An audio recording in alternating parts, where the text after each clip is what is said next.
আসসালামু আলাইকুম। বের হয়েছি হাঁটতে, একটা মজার জিনিস দেখে মনে হলো যে আপনাদের সাথে শেয়ার করি।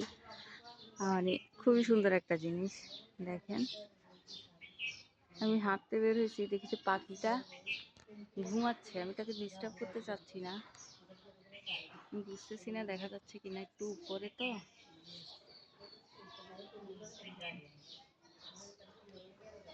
ঘুমাইতেছে।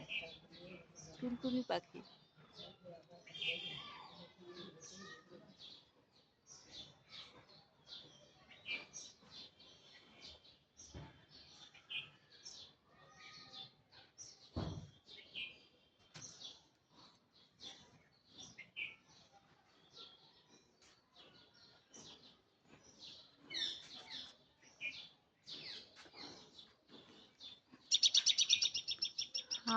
আমি চাই নাই তাকে ডিস্টার্ব করতে, বেচারার ঘুমটা ভেঙে গেল।